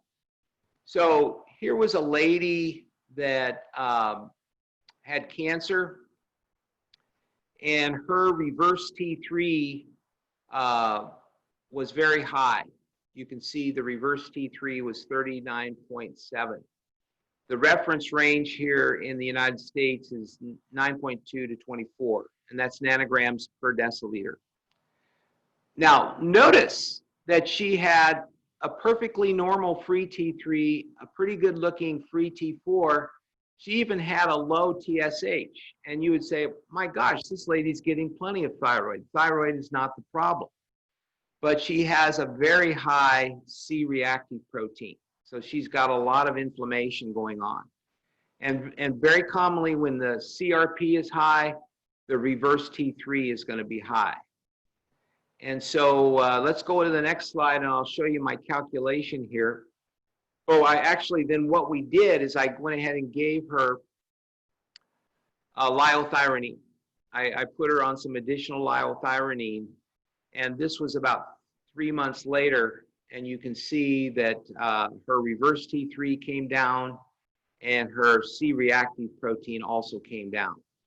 And so keep in mind that these things are all kind of tied together. You could say, did the T3 bring her CRP down?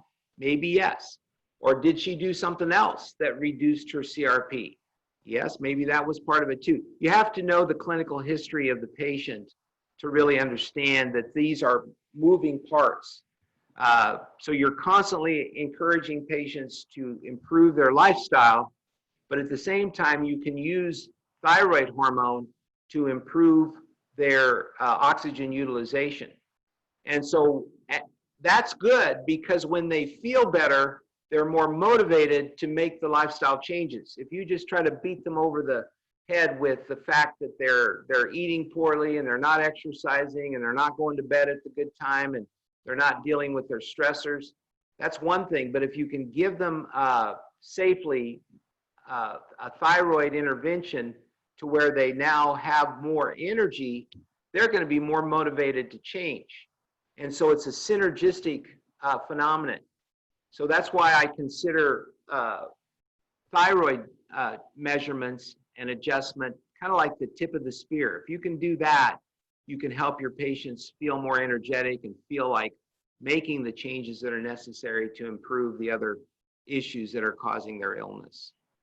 Next slide. So these were my calculations. If you take the free T3 times 10 and divide it by the reverse T3, that will give you your ratio. This was back in 2013, in October the 29th, 2013. This patient had a ratio of 0.68 to 1. And remember, we're shooting for a 2-to-1 ratio here in the United States. Your ratio, if you use the metric numbers, it would be closer to 3-to-1. So they came back about, it looks like it was about 2 months later, and their free T3 had gone up a little bit, but the big thing is that their reverse T3 had gone from 39.7 down to 22.5. And now their ratio was 1.3 to 1. Still not 2 to 1, but it's an improvement. And so we know we're on the right track. So this is how knowing this ratio can be a kind of navigation system for you in dealing with your chronically ill patients, whether they're cancer, heart disease, just about any chronic illness can respond to working with their thyroid dosing. Let's go to the next slide. So this was the organization that I was lecturing to was Pure North, and they used a metric system. So you can see I just plugged these various numbers in, and unless you're doing the ratio, it won't be intuitively obvious. I mean, what you would notice here is that their free T3 level, oops, I left something out there, but the free T3 level probably didn't change all that much. What changed for this lady was that the reverse T3 had gone down. So even if you keep the actual functioning of the thyroid the same, but reduce the reverse T3 by improving the triggering factors, the epigenetic factors, you can improve her metabolic functioning by that alone. A lot of times I'll do both. I'll raise their T3 level with supplementation or prescription of either Armour Thyroid, NP Thyroid, or Nature-Throid, or I also use liothyronine, and you can get liothyronine from compounding pharmacies. A lot of doctors will use compounded T4 and T3 in a ratio of it similar to what's in Nature-Throid. But this calculation I have found to be really, really helpful. And if you're like me, when I first heard about this, the numbers were a bit daunting. And all I would say is start drawing the lab and then doing the ratio, and you'll start to see how it works pretty quickly with patients. And you can review these slides and kind of figure it out. but it takes a little while if you're not used to it. Next slide, please. So I would say in the last probably 15 years, I've done over 2,500 tests. I need at some point, I've been so busy, I haven't done it yet, but I should probably start, publishing this somehow. The problem is that just publishing the numbers themselves don't really tell the story. You really need to see it in the context of the clinical situation with each patient. So again, how doctors say you got to do your vital signs on patients. To me, the T3, free T3 to reverse T3 ratio is like a metabolic vital sign that I need to know just about every visit. Not every visit, but I would say twice a year I encourage patients to do their thyroid panel so that I have an idea of what's happening to their reverse T3. And I have been able to stabilize and improve quality of life in a number of patients working with this particular ratio. Next slide.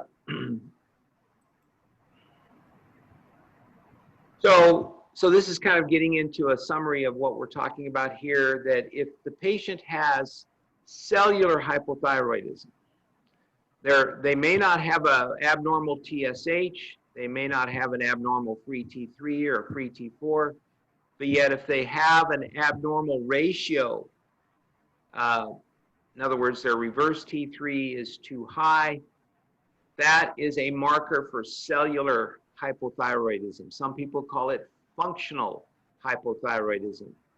It's not traditional hypothyroidism. It's something different. It's more of a functional or cellular hypothyroidism. And when you can make that diagnosis if they have a higher level of reverse T3 or a lower free T3 to reverse T3 ratio. And my target here in the United States is 2 to 1. Probably if you're using a metric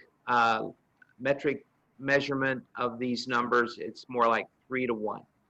That's a balanced state. You don't really want it higher than that. Sometimes people will go higher. It doesn't necessarily hurt them, but I haven't seen it really improve them that much. I just shoot for this balance point. This would be like having a normal body temperature. You don't want a high temperature, you don't want a low temperature, you want a normal temperature. This turns out to be the normal ratio. Next slide. So I use this chart when I'm explaining this to patients. And I basically tell them, look at your reverse T3 number, look at your T3 number. If your reverse T3 number is going higher, then you know that there are threats in your body that are downregulating the 5' deiodinase, the D1, and upregulating the D3. These threats are doing nothing to the D2. Very little response from the D2 in your brain, so your TSH doesn't really help you in this case. You have to do the ratio in order to see what's going on. And so I will tell you one other fact, and it's not in my lecture, but I'm going to mention it to you. I gave this lecture up in Canada right before Dr. Brownstein did his lecture on iodine. And afterwards, he came up to me and said, I totally agree with you, but here's what I've discovered. I've discovered that iodine will improve your ratio without changing your thyroid. You don't have to put people on more T3. All you have to do is give them small doses, and I usually use a product called selenoiodide, which has about 100 micrograms of selenium and only 3 milligrams of iodine. And that, even with that small dose, I'm able to improve the ratio and start to see patients begin to feel better. So I'll either use that, the selenoiodide, or sometimes I'll adjust their thyroid dosing. If I have them on thyroid, I will either bump up their Thyroid a little bit at a time, or I'll add a little bit of like 5 micrograms of liothyronine to their regimen. That will also work in terms of improving their ratio. And then at the same time, we work on the epigenetic factors as we are aware of them for each individual patient. So we're getting pretty close to the end of the lecture, and I'm going to be opening this up for questions. I've got a few more slides here when it comes back,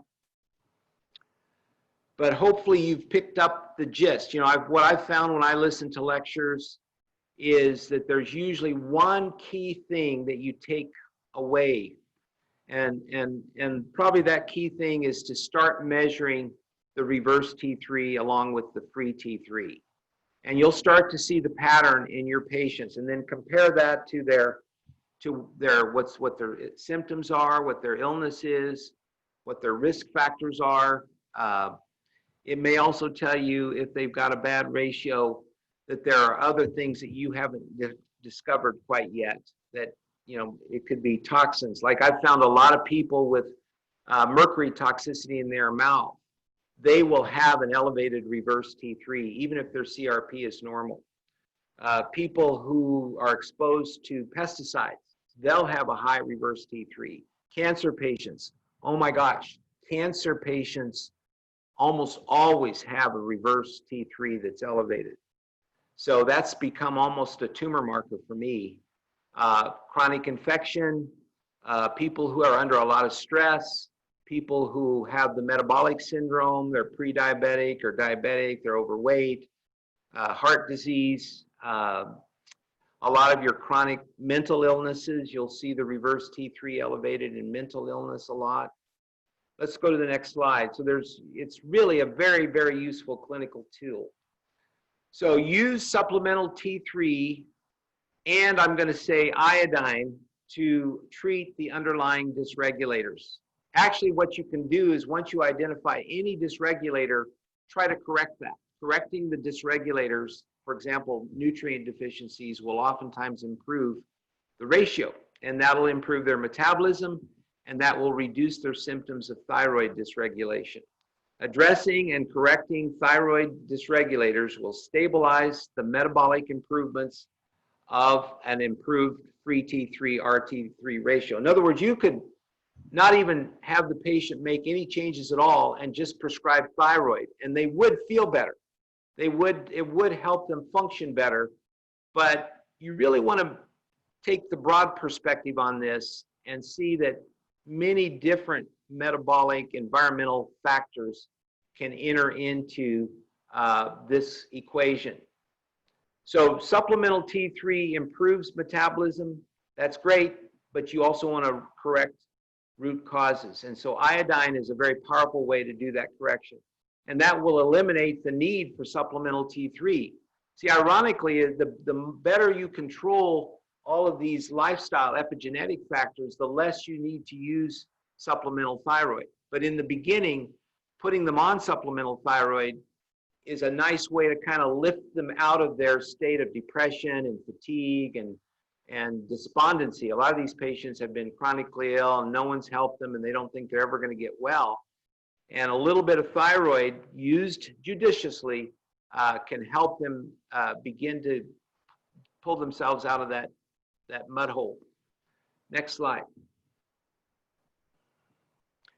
So this is why I say, you know, always treat the root causes, but the imbalanced thyroid there at the tip of the inverted triangle, work on that as well. And then these other things, if you can identify focal infections and correct those, if you can improve their digestion, their gut flora, if you help them handle stress better, if you correct nutrient deficiencies, encourage them to use whole foods, real foods, colorful foods, organic foods, help them get off their sugar, maybe they're sensitive to wheat, and correcting hormonal imbalances. If they have a very low, if they're menopausal, very often bioidentical hormones can help. The three red triangles, adrenal fatigue, inflammation, and toxins, those are other lectures, but anything you can do to determine what's causing the inflammation and correct that, help them support their adrenals, detoxify, all the various detoxification methods. So what you can use this ratio for is as a kind of a simple way of helping you understand how well you're doing as their doctor. Are you helping them begin to really correct their whole ship? You know, I sometimes tell patients, you know, an illness is like the Titanic heading for the iceberg, and we're trying to turn the ship, but it turns ever so slowly. And sometimes you wonder, are these patients really getting better or not? And the ratio can help you for yourself as their doctor get a sense that, yeah, we're making progress. Sometimes the patients, they say, I don't feel any different, doctor. But if you can show them that their ratio is improving, and then ask them, you know, are you climbing the stairs better? Are you getting out of bed more easily? Do you look forward to life a little bit more? They can say, you know, I hadn't realized that, but things are starting to get better. Let's go ahead and go to the next slide. I think we're about done here. Metabolism generates energy. Energy is necessary for health restoration. So you want to improve the ratio to improve the production of energy. Help your patient with more energy. You can either add a small dose of T3, 2.5 to 5 micrograms, or you can use a half a grain of desiccated thyroid, or a little bit of cytomel or generic glycothironine. And as I mentioned, iodine or selenoiodide, I found this to be very helpful.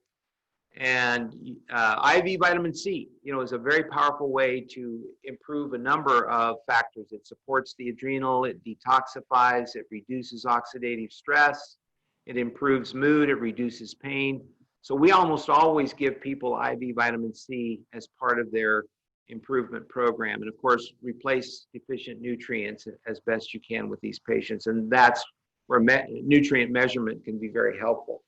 I think we're done. I think there's that last slide or so doesn't really have that much on it. So, Doctor, if we wanted to do the question and answer at this time, would be fine.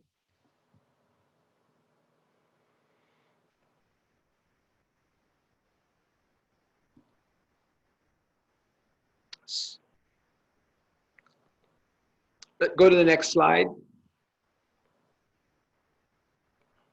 So that's just, once again, this is the website where you'll get a lot more academic information. If you want to fill out what I was telling you, it has a lot of good articles, and the references are all there, so that this is not just my, you know, discovery. This is really it's known in this literature. It's just not being taught in the medical schools. Next slide.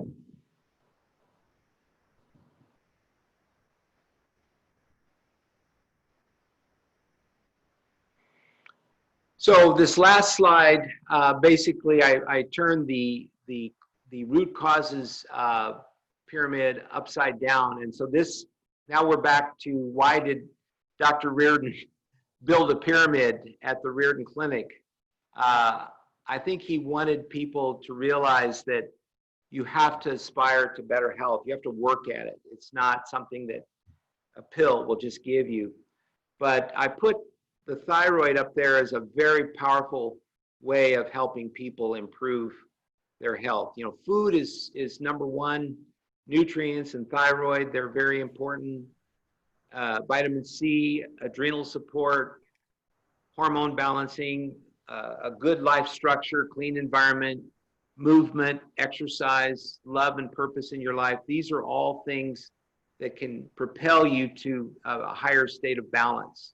The yellow down-facing triangles are the things that get us into trouble. And we need to always be addressing these things. But by maintaining a healthy free T3 to reverse T3 ratio, you'll definitely do a lot better.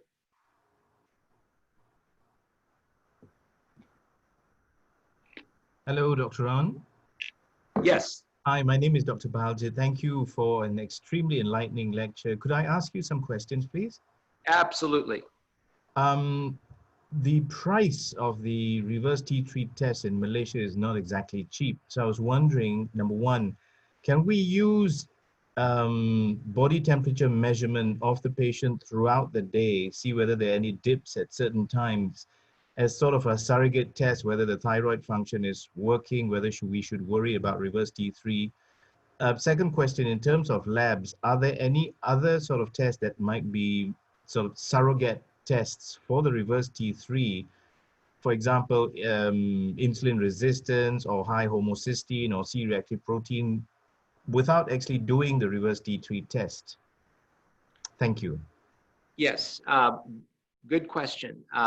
So the first part of your question, Dr. Broda Barnes, of course, if you read Dr. Barnes's work, he used the basal body temperature test as his foundation because yes, it'd be interesting sometime to actually, that'd be a really good study to see how the basal body temperature test corresponds to the free T3 to RT3 ratio.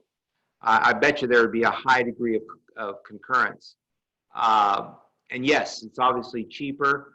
It's not as accurate, of course, and there's a lot of things that can modify that. And so, but if you can get a consistent method with the patient, Dr. Barnes had people do an axillary temperature.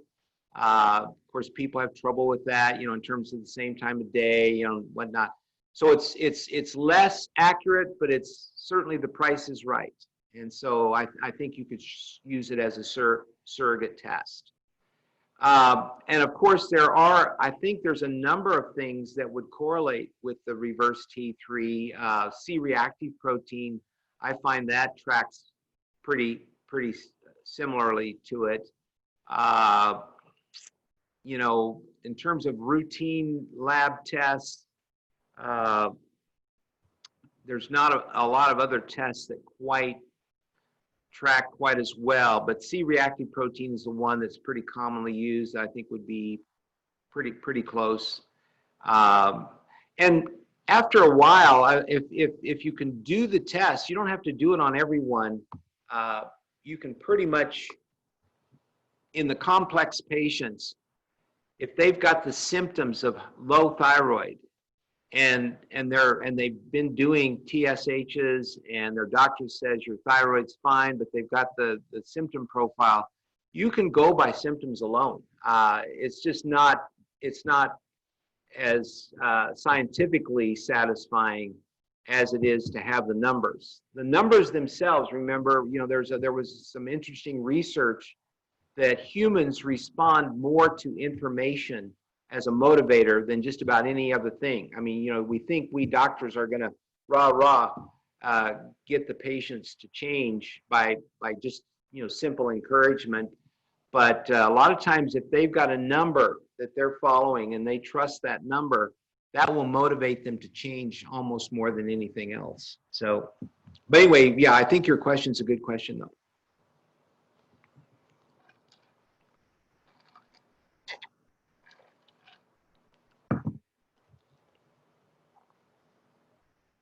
Any other questions?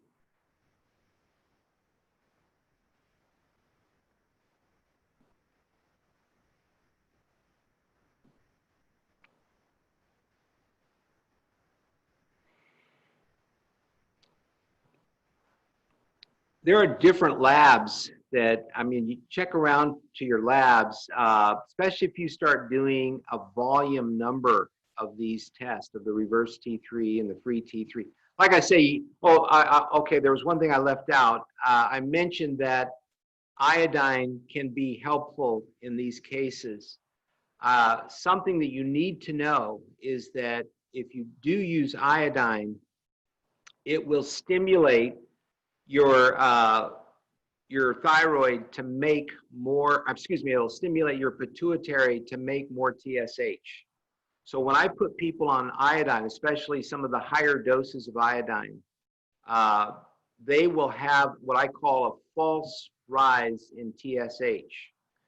And so I've had patients come in and they say, oh my gosh, my thyroid is failing now that you put me on the iodine. My thyroid's failing. So I always get the free T3 and the reverse T3 and all those numbers as well.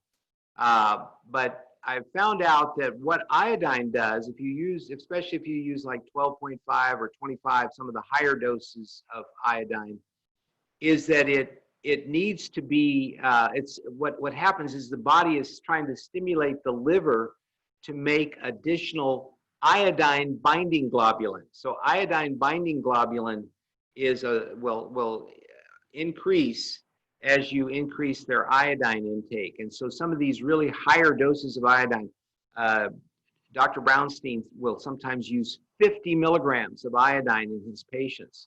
And that will result in a very high TSH, which scares people, it scares their doctors.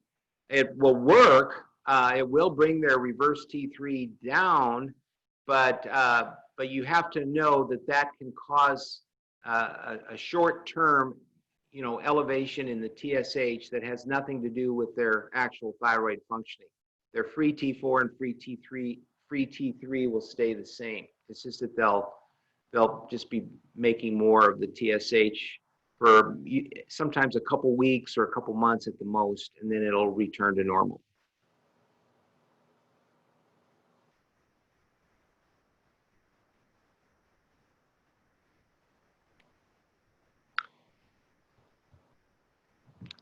Yeah, I think I mentioned that Dr. Brownstein, after he heard this same lecture, and he came up to me and he says, iodine will correct many of the root causes. Iodine will improve adrenal function. Iodine will help you fight infections. It's a very good thing in terms of like these COVID viruses. Iodine is a good anti-cancer mineral. It's very good in terms of prostate and breast cancer. Iodine will improve cognitive functioning. Iodine is a really, really interesting mineral, and it's very misunderstood. There's a lot of even naturopaths they have a kind of a love-hate relationship with iodine. And part of it is because it does give you these weird lab results. But clinically speaking, most people, when you put them on some additional iodine, they do very well. And I typically do see their ratio improve. I have kind of taken kind of a middle road position, and I just use a very low dose of iodine, about 3 milligrams, along with some selenium. And I've gotten a lot of mileage out of that. The other problem with using high dose iodine, like 25 or 50, is that these patients will go through a rapid detoxification of bromides, and they'll start getting skin rashes, and they won't feel so good. And so I'm not one to use the high dose iodine recklessly. I start low, and if patients are not responding to the 3, I'll go up to 6, and then maybe I'll go up to 12. So I'll kind of stair step them up on the iodine as a way of helping their thyroid, helping their adrenals, helping them with detox, immune function, mood, all these kinds of different things, infection control. So iodine can be a very versatile mineral.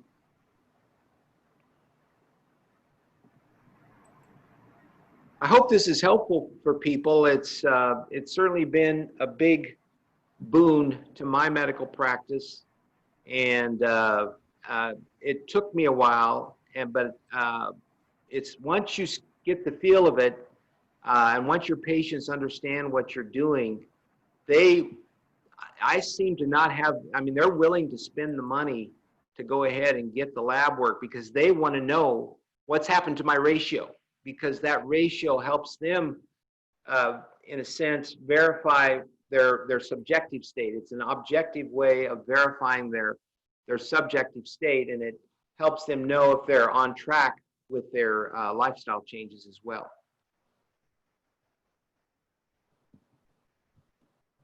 Sati, are there any more questions, Sati? Sati? I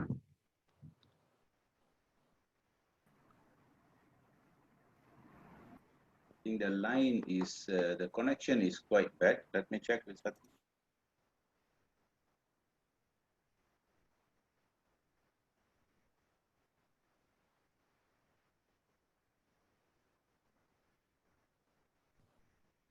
Sati, no more questions, right? Okay. Yeah, my final advice is don't make it too complicated.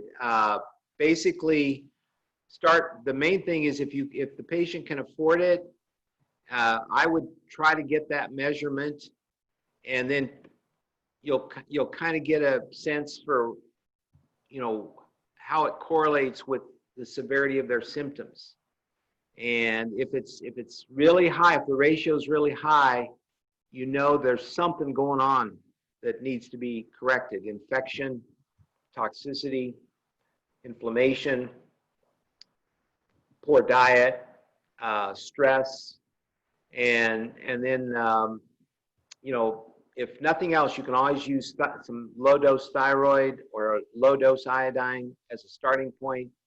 And then, of course, use your lab or use your interview to find out what else they're doing that might be making them ill. And you begin to root out the root causes, root them out. And then they can, you'll start to see improvement with people. Okay, Dr. Ron, can you hear me, Ron? Yes, I can hear you. Yeah. Okay. Amazing lecture and a lot of information about reverse T3. As one of the participants, Dr. Bal, asked, unfortunately, the test is very expensive. But that's what actually happened when I started testing vitamin D3. It was expensive. So now, because a lot of tests is done, I think I would have done about 2,000 tests, and other doctors also. So we were able to bring down the cost because Yes. we then demanded from the lab to reduce. Yeah. So this is probably something we can look at, one of the ways to reduce the cost.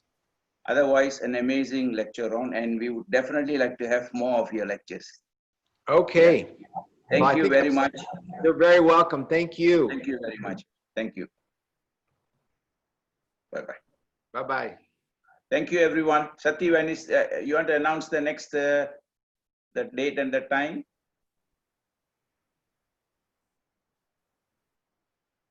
So I think we'll send you a letter. I think her connection is having some problems. Okay, thank you, everybody. Have a good weekend. Thank you, Ron. Thank you. Thank you, Doctor. Send my regards to Tom. I will. I'll see him today or tomorrow. So I'll tell him I saw you. Okay. Thank you. Okay. Bye-bye. Bye. Bye-bye.